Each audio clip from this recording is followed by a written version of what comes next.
And now, time for weekly show with a passionate India lover, chairman of ITV Gold and Parikh Worldwide Media. Get ready for loving sharing from physician, philanthropist, publisher, and India advocate in this week.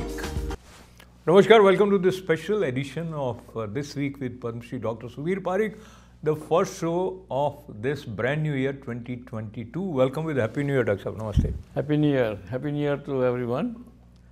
Dr. Sahab, there is something which is inbuilt in human beings that they always find ways to overcome obstacles and problems. Right now, as we enter into the new year, this Omicron, the variant of COVID-19, it is causing so much concern. USA has reported 1 million cases. How do you see the situation unfolding as we move forward in 2022? Well, I mean, it's a good news and bad news and good news. The bad news is that today, as you say, that there is already 1 million cases are recorded.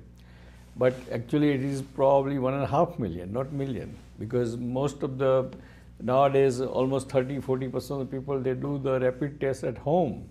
And those tests, positive tests are not recorded anywhere. So it means the positivity is much more than what we think. But good part is, so almost every third person in any given situation or area is infected. So one has to be very careful, one has to wear the mask, and one has to try to avoid any crowded space. And do not travel, not even domestic travel if you don't need to, and do not go to a restaurant to eat.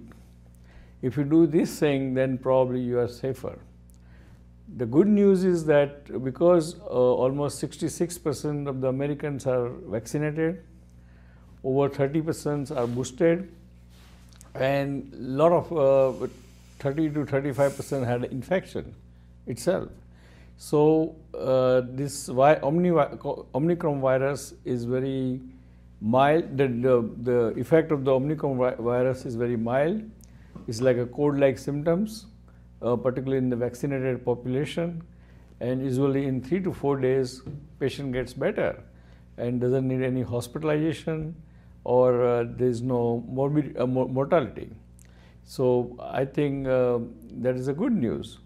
But again, the problem is because the sheer number of people are getting infected, so eventually, not now, but 2 or 3 weeks from down the road, there will be more hospitalization and there will be more death. Yeah. So let me ask you how it is spreading. Sometimes you feel if you touch somebody, then you get it. Sometimes is it airborne? Or it is airborne. It is proven. It is airborne. And they say that there is a model testing done, that as long as you are away 6 to 9 feet from somebody, your chances of getting infection is much less. But if you are close to someone, then is more. That's why wearing the mask is most important, not only to protect yourself, but to protect others too. And therefore, mask is a simple thing. And of course, everybody is tired of wearing mask, but I think we should wear the mask. Yeah, even if you are tired, but you are not tired of living, and if you want to stay fit and you want to protect others, then wearing mask is one way to go. But talking about the symptoms, Doctor, people don't have any symptom which would tell them that they are positive. So many times they don't go for testing. No, but so what I every day I see a lot of patients with the symptoms, and when we do COVID tests, they all are positive. I mean, majority of them. So I know exactly that whenever anybody gets a cold-like symptoms in the winter time, you may think that it's a cold, but it's not cold. You must do the COVID test, and you will be surprised that a majority of those patients are COVID positive. And therefore, the symptoms are, there is no fever, but there is a cold, there is a constant cough, there is a kind of congestion in the lungs, there is a chest pain, sometimes even short, like asthma-like symptoms, and body ache, lethargic, and those are the symptoms. So any cold-like symptoms or flu-like symptoms, you must go and get the testing done. So, Dr. Saab, switching gears and looking at the way we need to adopt a different lifestyle, and as many people started working from home, and the kind of world in which we would celebrate something collectively, whether it is sports or films or theatre, do you see that coming back in 2022 somewhere after a few months? Or? I think so, because this virus is kind of variant is going so fast. I mean, the cases are going so fast, but it's going to come down fast. And therefore, most likely, the end of the January, at least this Omicron will be, hopefully, is literally will become endemic. It means it's almost kind of gone, and you can go back to your normal life. But today I heard that in France, they detected some new variant, which they are saying that it is more infectious than even Omicron. So we'll see. Time will tell us whether it's true or not. Talking about time and timing of Prime Minister Narendra Modi to announce the vaccination for teenagers in India got very good response, and they have done record number of vaccination for teens between 15 to 18. What else do you think India should be doing? I think India should do from not only 15 to 18, because 15 to 18 is not big deal, because 18 is already they are getting vaccine. So by increasing by 3 years is not enough. If really India wants to fight this this current surge, they should start like USA has done, start vaccinating kids from the 5 years of age. Because those are the kids goes to the school, those are school, they play outdoor, they do more socialization, and therefore from India should start from the age 5, not only 15. I think what Modi administration has done is good, very appreciative, but I think it's little less than optimum. So there is much more that needs to be done, and probably that is always the case. Looking at America from this point of view, what do you think Biden administration should be focusing on to prevent such sort of outburst? I think they are considering that any travel, airlines or train or buses, you have to have proof of vaccination. I think they should do that. Particularly in the pandemic. That's the only way you can cut back on this pandemic or in the next variant. And I think they are seriously thinking about it, and they may come out with that solution that for travel, they must, people has to have proof of vaccination. Just like if you go to New York City, any restaurant or even Starbucks, if you say that you want to have a cup of coffee by sit down in inside the Starbucks, they ask you to. They ask for vaccination. So why not? What is wrong in it? There is nothing wrong in it. And particularly all this freedom and right of deciding about yourself. At the cost of what? At cost of what? It's all, as far as this pandemic is concerned, or when the war is there, all this freedom has to be curtailed in war-like situation, and pandemic is nothing but a war, and one has to do that. And I think our government, our Republican brothers and sisters, not all but quite a few, they are liking this thing, and even some Democrats are also like that, because they think that we are encroaching their privacy, but I think everything has some limitations.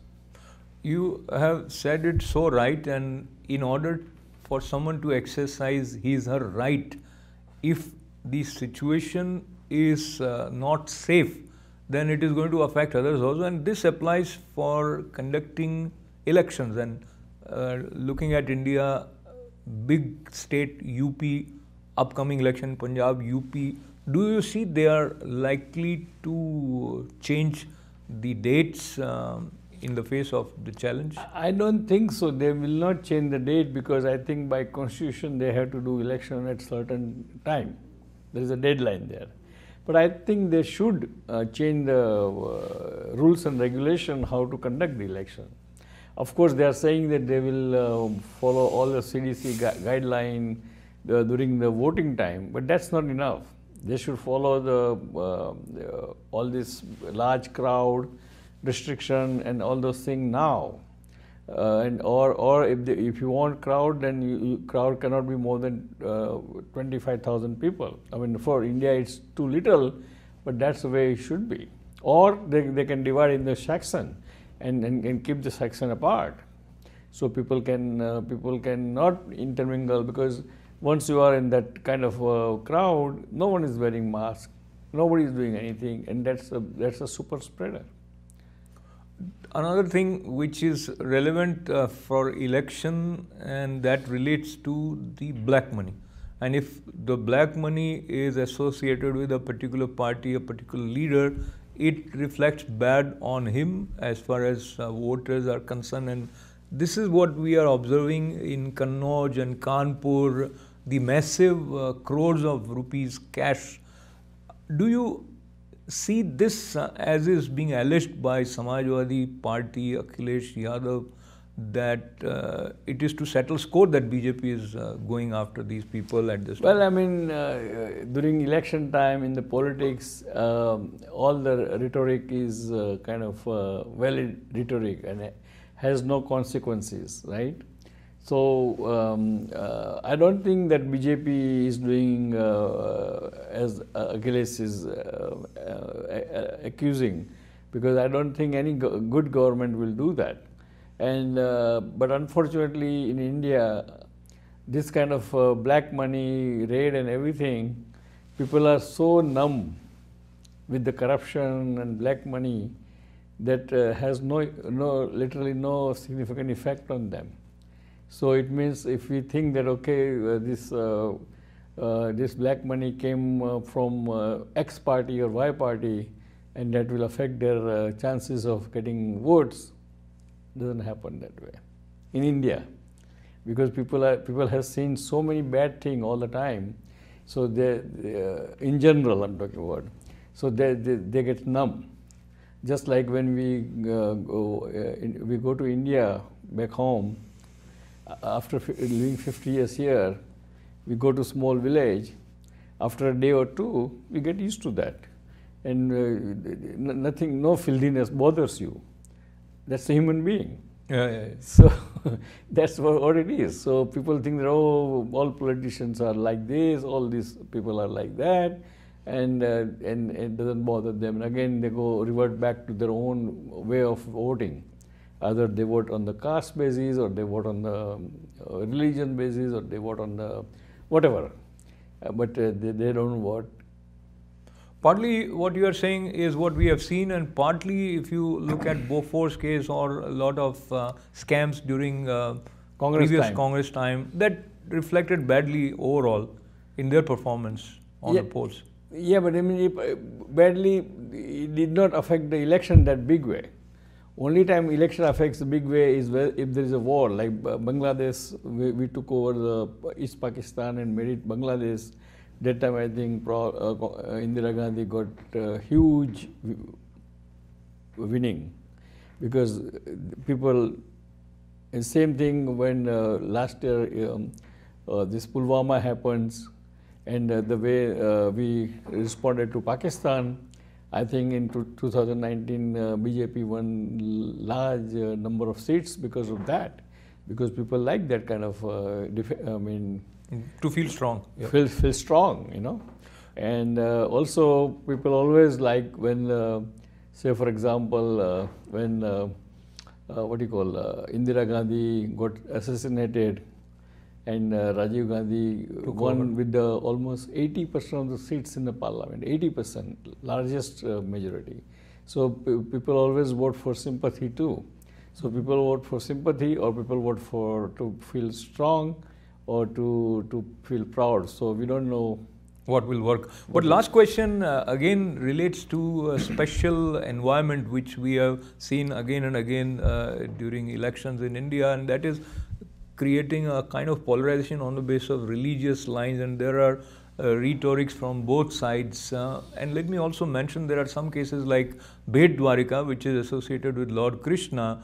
Waqf Board has claimed 2 islands that it belongs to them, to which Gujarat High Court has probably not been very positively receptive to that idea. But these kind of things where one or the other is claiming some rights on the basis of being Muslims or Hindus, etc. Do you see that playing an important role in upcoming election? Yes, it will play important role, because those, majority of Hindu do believe that in Mathura it's a Krishna Bhagwan's birthplace, and they do believe that probably the Hindu temple was destroyed by Muslim Mughals historically, and they built that masjid next to that Mathura temple. And they have a common wall, I think, if I'm not wrong. So I think there is a history, and that always affects people's sentiment. And of course, probably they will play this card in the election, and it will benefit BJP definitely. So let's see what happens. But I think that kind of environment is building up from both sides. As we conclude the first edition of This Week with Padma Shri Dr. Sudhir Parikh, your concluding remarks for our viewers. Well, dear friends, currently in USA we are really in the midst of the huge surge of the Omicron virus. Please be careful. Every third person around you is infected, so wear the mask. Stay away from the gathering. Do not eat in the restaurant if it is possible, and do not travel, because that's the easiest way to catch this variant virus from the others, because you are traveling in the very closed tube. So please stay away from the traveling, stay away from the restaurant, stay away from the gathering, get vaccinated, get boosted. And now there is new this Pfizer and Merck tablets, prophylactic tablet, antiviral tablet is available in the market. Please take it and keep one handy in case you need it, or in case you need it as a prophylactic. So please do so. Till then, we would like to say God bless America, God bless India, God bless Indian American. And we'll see you next week. Till then, goodbye.